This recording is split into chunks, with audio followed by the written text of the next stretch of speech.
In these perilous times, see from current events how biblical prophecy is coming to pass in front of our eyes. You're watching In the Last Days, the program that looks at Israel and the end times with teaching from a Hebraic perspective. With Martin and Natalie Blackham, thank you to our friends and partners who make this program possible. Now, here's Martin and Natalie. Hi, welcome to the In the Last Days television program with myself, Martin Blackham, and Natalie's behind the scenes today, but she says hello to you. And we've got a very special guest in the studio today. You're not going to want to miss any of this program or any of these programs. It's Rabbi Yehuda Glick from the community of Otniel. Welcome to the In the Last Days television program. Great to have you with us. You've been very busy, we know, at least the newspapers are saying so, with the Likud primaries and your work with the Otniel Yeshiva and your videos. So, you've been very busy. Really, yeah. Maybe it's a little bit more like an impression, but it's true. We're very much involved in a lot of things that are happening, and some of them very, very happy things that are happening. And it's good to be back online here, and really my pleasure to be here once again as your guest in the studio. Thank you. And so the first thing we want to tell our audience about, and the people who are watching today, is about the election in Israel. We've been talking on some programs about the election, quite exciting, which was a bit with the war in Gaza. It kind of got on hold, I believe, but there was the merger of the Likud and Betenu parties.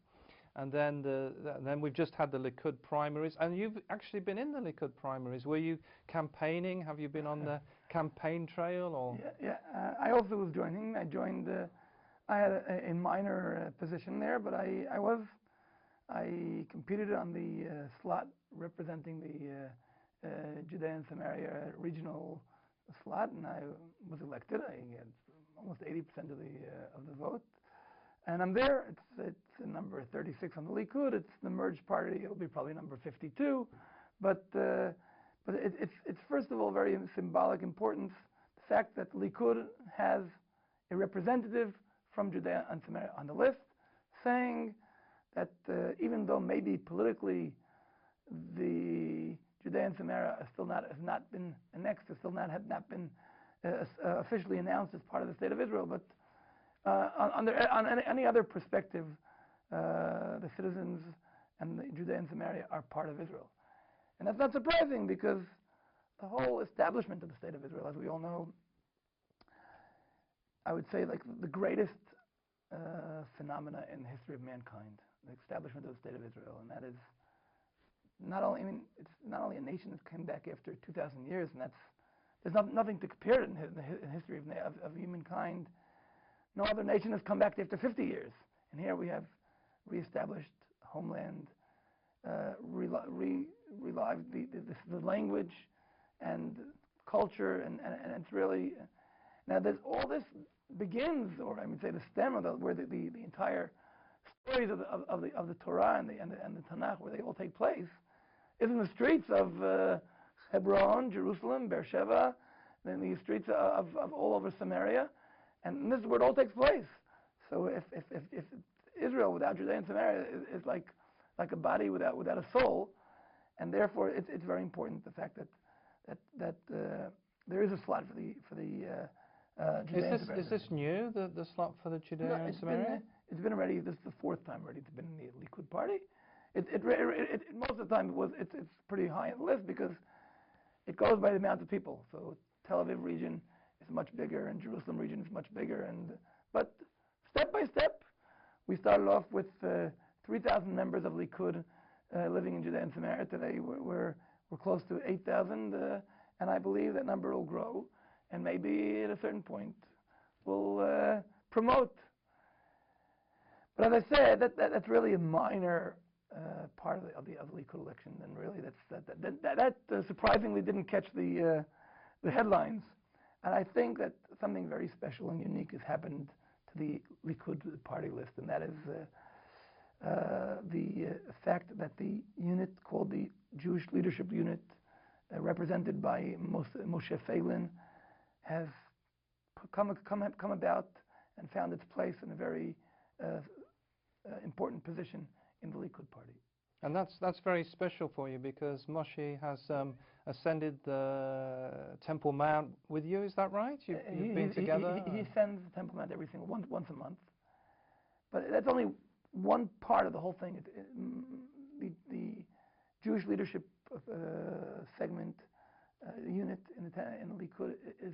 I must say when he was elected this week, I definitely could it was very hard for me to hold back my tears. I was really excited, and I think, as I said, the state of Israel is part of this unbelievable phenomena. And I think there's one thing even more exciting about the phenomena about the establishment of the state of Israel, and that is the fact that it's all written in the book. And it's all been in the book for over 3,000 years, and that's going to happen, and it's happening. And I think that the state of Israel was a step in a long process. And we've come about quite a lot. I mean, really, to the establishment of the state of Israel is really a major achievement for the people of Israel. But now this whole project is waiting to ascend to a next level. And the next level is a much more spiritual level. And the Moshe Feiglin, who's established the Jewish Leadership Unit party in the party, began like almost 15 years ago. And when he came out with the message, it sounded like something really far-fetched. You know, in his first time he ran against Benjamin Netanyahu. He, of course, got 3%, and Benjamin Netanyahu got 97%. It was like he was considered something really way extreme, totally without any connection to reality, totally somebody that's like living in some blue sky. And now he's finally made it. He made it to the center of the Israeli society. You know, the Likud, I don't know how much people around the world know what Likud. Likud is a mirror, a prisma of the Israeli society. It's a party. It's the party of the nation. It represents. It's like you can almost feel the pulse of the people of Israel by looking at the Likud. Likud has ultra-Orthodox and secular, and people who are more religious and less religious. People who come from European background. People come from Sephardi and Oriental background. But it's a mix, and it's really people that not people with their nose in the sky. It's not people that really feel like that that they know everything. It's really the pulse, the beating of the heart of the people of Israel. And to see that, and when all the people, the representatives, were called up to the stage this week, when Moshe was called up, the whole 3,000 people in the hall applauded him, couldn't stop applauding because, and the feeling was that the message is getting about. And the fact that Moshe goes up to the Temple Mount every single month is not just, it's not that he goes to the shopping center once a month. It's a major part of his whole theology. The fact that we have come back home and we have a mission, and that is to bring about the fact that the people of Israel represent the specific presence of God in the world, and this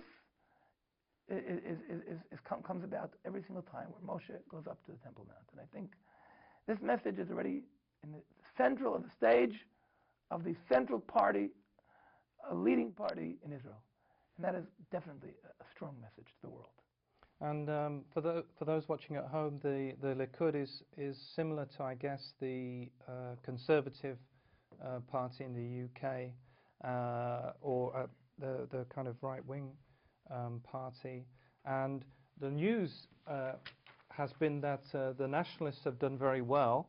There was, as well as Moshe, there was Sipi Hotovely, Zev Elkin, Yuli Edelstein, Danny Danon, Yariv Levin. These are people that represent. They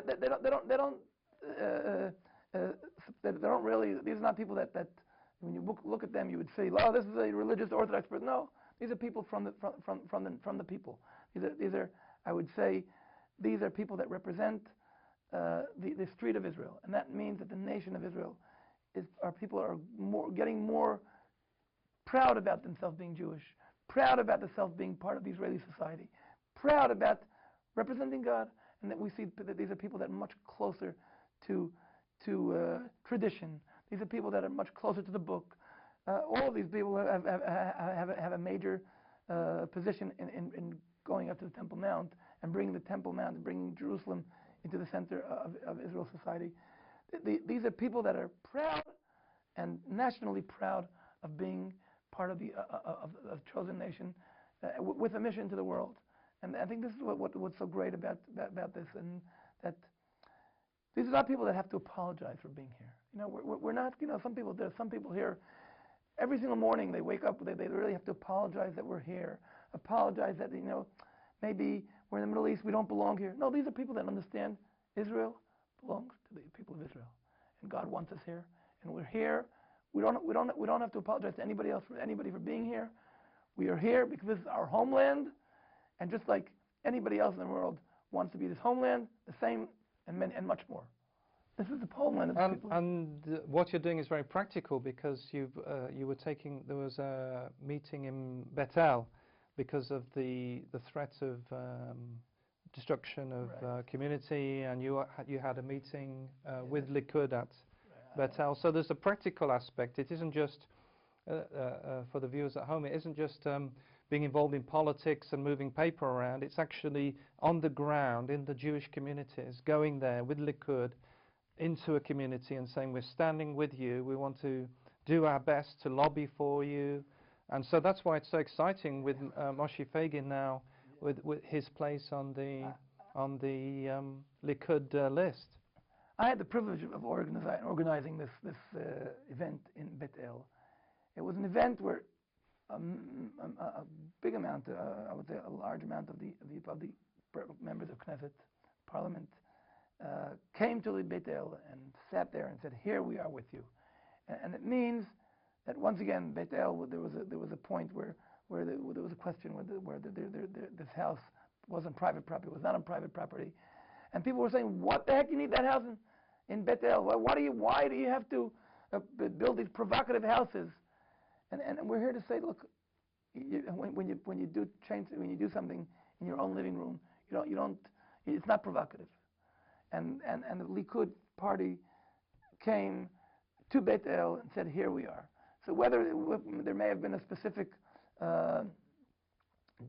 judicial question about a certain house, but so that house, people moved and they built another 10 times more. And this is the concept is that building in Israel is not anything. There's nothing provocative about building in Israel.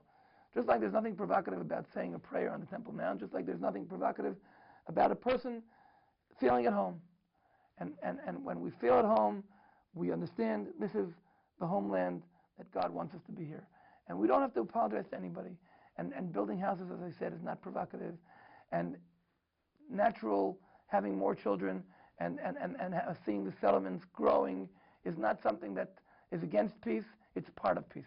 And if anybody thinks that I can't build my house, and that's like an obstacle in front of peace, it means he doesn't know what peace is. Because peace is living quietly, and I don't think anybody who lives here as a minority in Israel can compare being a minority in any other country. Best, of course, in the history of the state of this part of the world. I don't think the people of Israel, the Jews living in any other country throughout history, received such tolerance and such respect to their concept of life. And anybody who's willing to understand that this land is part of the Jewish land is welcome to live here and get basic civil rights, but not national rights, because this land is the land of the people of Israel, and therefore I believe that we're getting to a point that the people of Israel feel more safe about that, even though sometimes you get the impression from the press, whether it's the international press or even the local press, that what are you doing? You're calling, who needs it? That's not who needs it. But you're on friendly media at the moment, because I know you're at home, and I know our viewers watching today will be saying, we're with you, Rabbi Yehuda. We agree with you. We see from the Bible that it's clear that the Jewish people should be back in the land, and are for you. And I know a lot of you have been writing, a lot of them you may not know this, but a lot of them have been writing, complaining about the BBC, complaining about the coverage over Gaza, that it was unfair, and a lot of them are involved in helping with Aliyah and all of these sorts of things. So you're on friendly ground today. You're in friendly media. I want you to understand that this itself is also part of this beautiful phenomena of redemption of the world. The fact that people who are non-Jewish recognize Jerusalem, recognize the people of Israel, recognize the state of Israel. This is something that could be unthought of many decades ago, just a few decades ago. And I believe, and also this appears, you read Isaiah, you read Zechariah, you see that part of the return of the people of Israel to Zion is the fact that nations and more people from other nations will recognize the fact, will recognize the central goal that the people of Israel are playing in this godly plan. And I think that maybe this is one channel around the world. We see tens of millions of people who are joining this trend. But it's not a trend, it's a spiritual decision, understanding. It's a spiritual, I would say, inner movement, understanding that this is what God wants of the people of the world. And I think that you today in this program are a major part of this goal, reaching the world, reaching the point where the peoples of the world will recognize as light of the nations, light unto the nations, as the beautiful description as we see in the beginning of Isaiah 2, where all the nations will come and stream in the streets and say, teach us the word of God, and we want to hear, we want to see the word. And for tabernacles as well, they'll come up to Jerusalem, the nations will come up, and we see this in several prophecies, and once again we see it happening, and that's really moving, part of what's moving. And as we get back to what we said before, Moshe Feiglin's location in the Likud party is part of that process. It's happening gradually, but it's getting there. It's going, and we're promoting. Which is very exciting that the Jewish people, what the media are calling the nationalist elements, and all of the land. I mean, we know, and the viewers, most of them will know, that all of the land of Israel belongs to the Jewish people, and in fact more. I mean, we could go on to the fact about the Jordan and Lebanon, but the fact is that the Samaria and Judea are part of Israel. They're not part. They're the heart of Israel, and even when Joshua enters the land, we see that the first tribe that goes about is Judah, and he takes with him Shimon, and they go down to the south, and then the second major tribe are the children of Joseph, and that's Ephraim and Manasseh, and those are the areas, and right in between we have Benjamin, and this is the heart, the heartbeat of the land of Israel. This is way before that, the footsteps of our patriarchs, where Abraham comes and he goes through Elon Moreh to Shechem. He goes on to from the north, and then he goes on to Hebron, to Beersheba, and Isaac and Jacob. They're all. This is where they all. The patriarchs. This is where the activity. And when we study the word of the book, we usually study it with I would say with the glasses, with the perspective of understanding that whatever happened to our forefathers is just like symbolic towards what's supposed to happen among the people of Israel. And I think that just like Jacob goes to Egypt, comes back home, and the people of Israel are coming back home with the new name Israel, not Jacob, and accepting upon themselves all the 12 tribes. And I do believe, and I feel, and I really have strong faith that it's happening. And you've been involved with as well as being involved with the Likud and with the Yeshiva and with the videos, and we're going to talk about the videos before the end of the program. You've been involved with the Aliyah, because the recent news is the Ethiopians. I mean, this is what I understand. All of the Ethiopian Jews are being helped home. They're coming back to Israel. We have, not far from the studio is in Mevesoet, is the Ethiopian reception center where they're looked after, and That's very exciting. And we were covering Nefesh Ben Nefesh at the airport and the excitement of the American Jewish people coming back to, and that's all part of it, isn't it? The Jewish people coming back to the land. And I'd say my major first step in my public activity started off way in the early 90s, even before that, the end of the 80s, when I first traveled to the what was the Soviet Union at the time. And there, the doors were closed, and the people were saying, even if they open the gates, we're going to have 10,000 Jews coming from Russia and from Soviet Union. What's the big thing? And we saw that the 90s, we had over 1,200,000 immigrants coming in from the Soviet Union, and this was like unthought of. In the 70s and the 80s of last century, who would believe that people of Israel are coming back home? And the same thing is happening in that drive you spoke about, Nefesh Ben Nefesh. We see more and more Anglo Jews from the United States, from Canada, from Europe, from France. People the Jewish people are coming back home, and the same thing is happening on the other side from Ethiopia.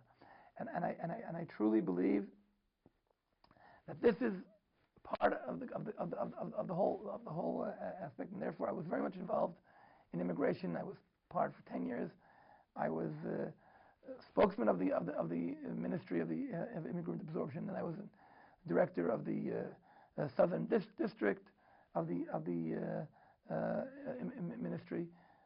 Yes, this is all part of this great phenomena, and I really feel privileged to be able to be part of this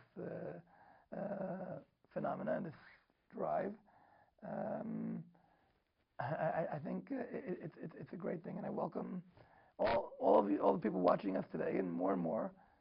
Tell your friends about it. Tell your friends something is happening in the world, and then that's the answer, the riddle, I would say, why this small 7-8 million country, tiny little country dot on the globe, why does it interest so many million Chinese or Americans, and why they're all involved? Because this is it. This is the point, and this is the place on the globe that has all the impact on the entire world. And therefore, I would say it's interesting. You spoke about the pillar of defense in Gaza, where in that same period of time, almost 200 Palestinians or Arabs were killed, and the Secretary of State from America came here. And that same week, almost 1,000 were killed in Syria, and we see tens of thousands have been killed in Syria in the last few months. Doesn't seem like too many people are caring. I haven't seen the Secretary of State. I didn't see the Secretary General of the United Nations go visit there. Just that those 150, 200 Arabs, who 70-80% of them were involved in terror, were killed. But this worried the whole world. The Israelis in that battle, I would say, pinpointed terrorists, and if there was any suspect that maybe children were around there, they canceled several acts of defense, and no other army in the world would think of doing such a thing. But for Israel, there are different standards, and you've been in the IDF yourself, so yeah, I've served in the IDF in several different positions. Because that's almost everybody here in this country takes part in that, because we're all involved. We're all part of it, and we all feel part of it. And before the end of the program, I just want to quickly mention the videos. You're doing a video series on YouTube. You're currently doing the People of Israel Striving for Leadership, and we'll probably need a whole program to talk about that. Okay. But if they want to, if the viewers at home would like to subscribe, how can they subscribe to the? It's either you go into the website of the Otniel Yeshiva, it's Otniel, OTNIEL.org, or easier than that, you go into YouTube. You can well go into that. Presently, the program on the Book of Judges is called "The People of Israel Striving for Leadership." The earlier programs are about the Book of Joshua, the people of Israel coming home, and it's a study in the book with a aspect, a perspective from today's life, and we're really feeling and seeing how the people of Israel are coming home, the people of Israel striving for leadership, and then we'll see the people of Israel searching the king, and we see all of this is part of today. So you're more than welcome to go into YouTube. You can look under Rabbi Glick. You can look under People of Israel Striving for Leadership. We hope to cover. It's a weekly program. We hope to cover the entire 24 books of the Tanakh, and that's my goal, and I really want to do it. So there's a bit. I guess that there'll be a lot of people who are watching today or want to use this maybe in a study group, or you'll be wanting further teaching. You're welcome to do it, and also if anybody wants to contact me or support what we're doing, you're welcome to contact the Temple Mount HF, which is Temple Mount Heritage Foundation at gmail.com. That's Temple Mount Heritage Foundation, Temple Mount HF at gmail.com. I'm be very happy to answer any questions, and if you want to support, they can get in touch with you. Financial support as well. Financial support, but majorly watch the programs, and join this unbelievable godly phenomena that's taking place right now in the world. And the one you're doing at the moment is from which? The Book of Judges. Okay, it's from People of Israel Striving for Leadership. We're already almost in the middle of the book. We've already taped chapter 8, chapter 9. And it's in English, so it's in English. So people. Each one is in one chapter, and each one is 15 minutes. So it's short. I miss a lot of points, but I try to get to the essence of the chapter there. But you're welcome to read back. And once again, if you can't find any one of them, contact me, templemounthf@gmail.com. I'll send them out to you free. Please feel free to use them. That's what they're there for. We're out of time. Thank you so much for coming into the studio today. It's been great to be with you. And remember, we're living in the last days. You've been watching In the Last Days, a TV program with Martin and Natalie Blackham, the program that looks at Israel and the end times with teaching from a Hebraic perspective. If you would like to financially support the program or find out about conferences, meetings or ministry products, then please contact us with the details on your screen. Visit our easy-to-use website at www.inthelastdays.com and register for our free e-newsletter. Get the latest news from Israel, product information, online video teaching, or watch today's TV program at a time that's convenient to you. Thank you again, friends and partners, for making this program possible. See you same time, same station for the next program from In the Last Days.